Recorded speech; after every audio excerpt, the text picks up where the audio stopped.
Ano ang pagkakaiba ng shots para sa story at shots para sa power intro? Masyadong malawak kung i-explain ko lahat yung pagkakaiba ng power intro sa story sa buong wedding. Kaya this time, para mas maikli at mas madaling intindihin, dito lang tayo mag-focus sa pagsushoot ng groom. Kukunan natin si groom ng story style at power intro style. At sa video ito ay explain ko kung ano yung pagkakaiba nila. And by the way, ang video na ito ay hatid sa inyo ng Raymer Studio. Bago ko explain yung pagkakaiba nila, ipapakita ko muna sa inyo isang sample lang ng kung paano ako mag-shoot ng story scene. Simulan natin sa pag-shoot ng groom. Okay, 1, 2, 3, go lahat. Dito sa story style, number 1 rule is make it natural. Kadalasan dito, tripod lang yung gamit. Majority ng mga shots dito, static lang. And bukod doon, nakadadagdag din sa ganda ng shots yung angulo or yung framing mo. Mas mukhang natural kapag yung shots mo medyo mukhang stolen. Stolen in terms na parang hindi alam nung subject mo na kinukunan siya. Parang aksidente lang nakunan, parang hindi sinasadya. In that way, mas nagiging natural.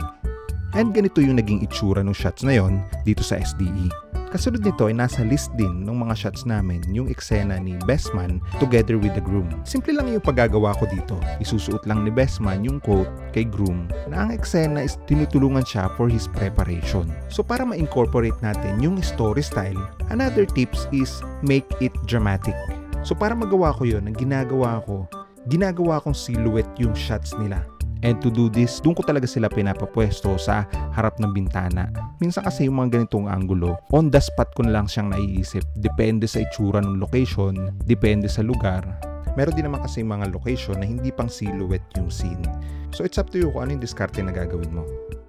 And palagi ako dito merong 3 different angles, minsan 4. Minsan 2 shots ng kabuuang eksena, tinutulungan ni best man si groom.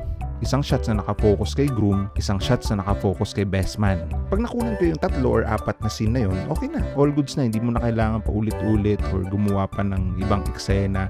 Pero it's up to you kung may maisip ka na iba. Malaya naman kasi tayong gumawa ng mga gusto nating ipagawa hanggat may naiisip tayo. So ganito yung technique, kahit mag-isa ka lang, kailangan makakuha ka ng iba't ibang angulo.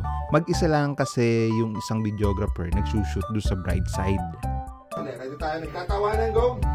Yun naman. Okay. And another advice, kung ako yung tatanungin, hindi advisable na gumamit ng gimbal kapag ka nagsushoot ng ganitong eksena. Mas okay dito ang tripod. Or handheld, pwede rin handheld kasi minsan nag-handheld ako. Depende sa eksena, depende sa situation. May times na gusto ko na handheld lang yung mga ganitong eksena. And I will never use gimbal kasi for me lang hindi natural tignan kapag gimbal yung ginamit mo. Mas maganda kung static lang. Kagaya nito, minsan ayoko rin gumamit ng tripod, pinapatong ko lang sa lamesa kasi for me, ang tripod shots is more natural and more dramatic. And ganito naman ngayon yung mga shots na pumasok sa SDE. You know that your kindness has really grounded me. You motivated me to become a better person. You accepted me for who I am. And I wanted to thank you. Thank you for being the man I was proud to bring home to my parents. Ang ganda ng vows na sinulat ni bride, no? And speaking of vows, meron din tayong eksena about sa vows. So, kukunan ko lang sila na kunwari lang sinusulat nila yung vows nila. Pero may time talaga na on the spot pinagsusulat talaga namin ng vows yung couple. Kaya minsan kinukunan talaga namin in actual yung pagsusulat nila ng vows at yun yung gagawin natin ngayon. And again, speaking of not using gimbal, isa rin to sa mga shots na hindi dapat sinushoot gamit ang gimbal. Static lang. Madalas pinapatong ko lang sa table or gagamit ako ng tripod. At ito yung mga shots na pumasok sa SDE habang nagsusulat si groom. So yun yung rules ko sa pag-shoot ng story style.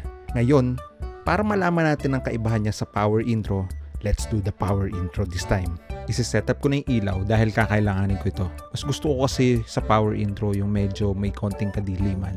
So bago ko explain yung kaibahan niya sa power intro, mag-shoot lang muna ako ng isang sample. Shoot ko lamang na kinuha niya yung relo. Shots na kaagad yun. Kukunin lang niya yung relo, then okay na. Parang ganito. At ito yung pumasok sa SDE yun. Ganun lang kabilis. Ganun lang siya kabilis ipinakita. Kaya isang rule ko sa power intro, mabilis.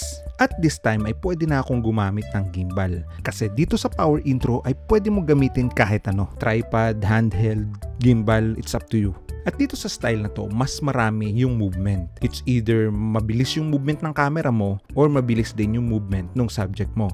And speaking of movement, habang ako ay naka-handheld, pabubuksan ko lang sa kanya yung bintana ng malakas, isang anggulo mula sa likod niya, silhouette lang, and isang anggulo naman mula sa gilid niya. So yun yung mga ilang kaibahan niya sa storytelling style. Bago ko ipakita yung result ng mga shots na yon, isa munang establishing shots na mabilis habang kinukunan ko yung building na to sa taas. And speaking of shots na mabilis, ganito siya kabilis ipapakita. Ang bilis, no? At sinushoot namin ito 120 FPS kasi si editor na magde-decide kung slow motion niya ito gagawin or mabilis. And dahil nandito rin lang ako sa angulo na to, kukunan ko rin lang yung head movement niya like this. Ang bilis ulit, no? Yung kasi yung nilagay ni editor sa SDE. Ibinagay talaga niya sa tunog. And speaking of editor, eto nga palang editor natin, si Madam Carol. Anong lens na ginamit mo dito, lens? 85 po. 1.4. Tol, may basurahan. Ano speed mo? 120. 120. O baka may 340 ka. Hindi, ano speed? 100, 150, 160. Pinamababa ko lagi, 100. Hindi ko na binababa doon. Pero lagi ako nasa 125. Hindi ka na nagsushoot na SNQ, no?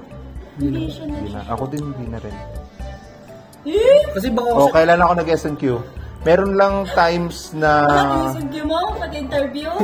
Ay, makakalimutan kasi ako, sir. Baka pag nag-interview. Dati yun! Nakaaloy na naman siya. Dati yun. Oo nga, ado yan. Basa ako ng ulan. Sumayi ako sa ulan. Listen mo yung interview, ha? Dati, nakarano kasi na. Naranasan ko yun. Okay, balik tayo. Ang pinag-uusapan kasi namin doon is about SNQ. Dati kasi mahilig ako gumamit ng SNQ. Yung SNQ, yung isaset ko yung camera, tapos lahat ng magiging shots ko, magiging slow-mo na siya automatic. Hindi na kailangan i-slow-mo ni editor sa editing. Kumbaga parang si shooter na ang nagde-decide kung slow mo to o hindi. Sa ngayon kasi mas kinasanayan na namin na wag na mag-shoot ng SNQ. Kasi kung tutuusin naman, si editor naman talaga magde-decide kung yung shots mo is for slow mo or hindi. Isa rin sa reason ng editor kung bakit yung iba ayaw ng may SNQ kasi walang sound. Automatic wala ng sound kapag ka SNQ yung shots. Kasi slow-mo na siya. And isa rin sa mga na-encounter naming problem is minsan nahihirapan kami or nakakalimutan naming ibalik sa normal mode yung video namin. Nalilimutan namin na naka-SNQ pala. So may time din na nakapag-shoot ako ng interview, naka-SNQ. Ayun. And kung editor ka, ikaw talaga ang magde-decide kung ano yung gusto mong gawin doon sa shots na yon. Pero as an editor, dapat alam mo yung pagkakaiba ng shots na ibibigay sa'yo kung ito man ay pang story o pang power intro. So based sa looks nung mga shots at mga characteristics na binanggit ko, dun pa lang malalaman mo kung para saan siya. Kadalasan ding makikita mo na kaibahan ng power intro sa story is sinet yung shots na madilim. Kagaya ng mga nilalagyan namin ng ilaw, sineset up namin to na dark and moody, yung talagang madilim. Minsan nga bibigyan namin yung editor ng shadow lang talaga yung shots.